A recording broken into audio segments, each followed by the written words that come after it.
Bonjour mesdames et messieurs, bienvenue dans votre journal hebdomadaire sur La Nouvelle Express. Place à l'actualité. Des incidents ont opposé des policiers à des militaires ce vendredi 11 juin 2021 à Sévaré, près de la ville de Mopti. Une vidéo de la scène a circulé sur les réseaux sociaux montrant des militaires frappant des policiers au bord de la route et les forçant à quitter leur poste. Selon des informations, d'autres incidents ont eu lieu à Kaï et dans la ville de Mopti. La réaction de la population a été aussi forte que le chef d'état-major a fait un communiqué où il qualifie cette situation d'un cas isolé ne reflétant en rien la conduite et l'état d'esprit des forces de défense et de sécurité. Il a assuré que des enquêtes sont en cours pour situer les responsabilités et prendre des mesures disciplinaires contre les auteurs. Il a fait appel au calme et à la vigilance et invité les forces à se concentrer sur leur mission régalienne. Le gouverneur de la région de Mopti, Abbas Dambélé, a indiqué à l'agence France Presse que des responsables de l'agression ont été arrêtés et remis à la gendarmerie. Libération de l'animateur de l'émission Grand Dossier sur Renouveau FM. Le chroniqueur et activiste Mohamed Youssouf Bachili alias Rasbach a obtenu ce mardi 15 juin une liberté provisoire accordée par le tribunal de la commune 4. Il avait été arrêté et placé sous mandat de dépôt par le tribunal de la commune au début du mois de mai 2021 pour outrage à magistrat. Il était poursuivi par les deux principaux syndicats des magistrats du Mali, à savoir le syndicat autonome de la magistrature, SAM, et le syndicat libre de la magistrature, SILMA. Il dénonçait à l'époque la gestion des autorités de la transition à travers son émission Grand Dossier sur les antennes de la Renouveau FM.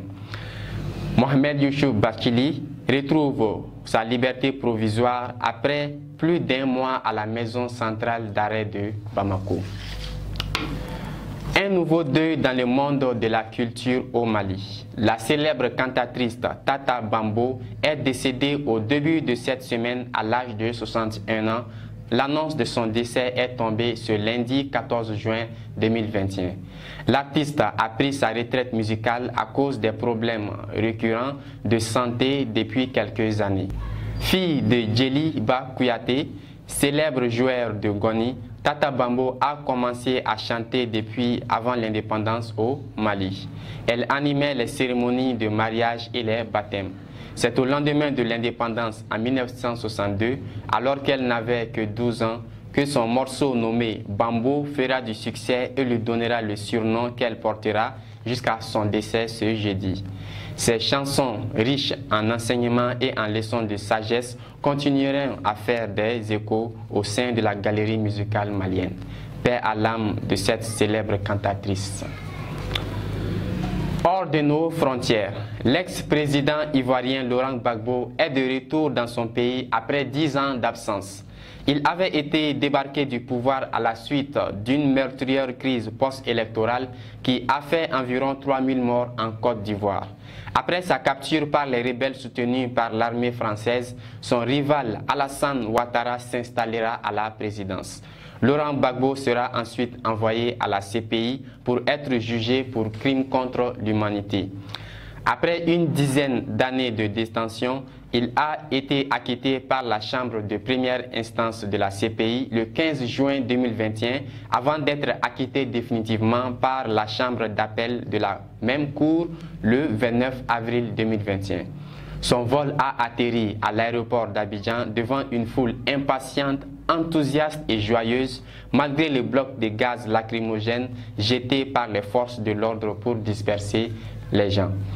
Laurent Gbagbo avait déjà été condamné par contumace à 20 ans de prison en novembre 2019 par un tribunal ivoirien pour détournement de fonds de la BCEAO.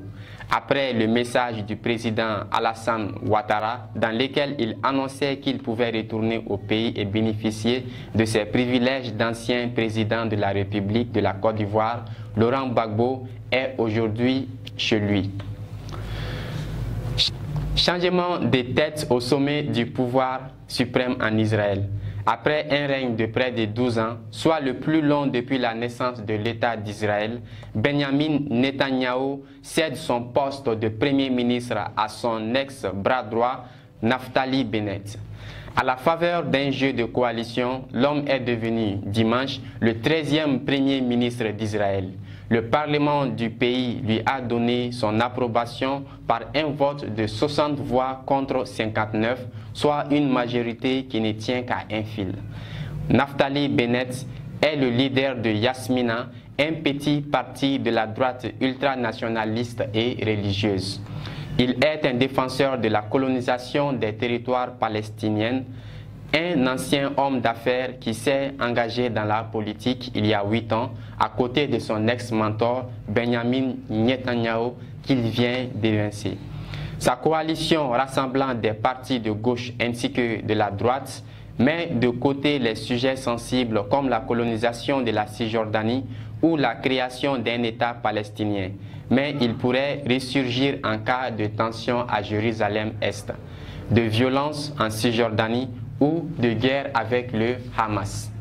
De son côté, l'arabe Mansour Abbas, le leader du RAM et membre de la coalition, veut un gel des colonies sauvages. Il réclame également un triplement des programmes d'investissement dans la communauté arabe israélienne. Les sujets de friction ne devraient pas manquer dans cette coalition hétéroclite.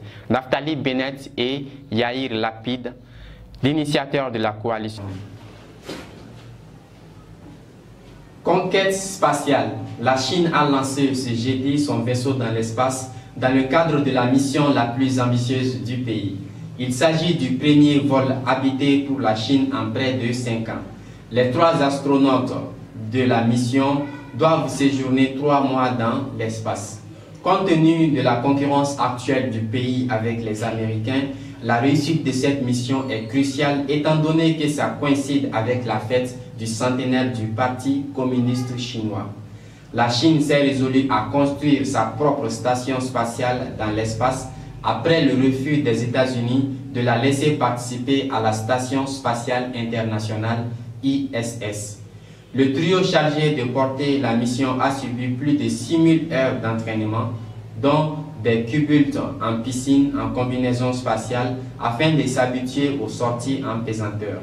Les 3 astronautes doivent rester 3 mois en orbite, un record en perspective pour le pays. Une autre page noire de ce journal. Kenneth Kanda, l'ancien président de la République de Zambie, est décédé ce jeudi à l'âge de 97 ans.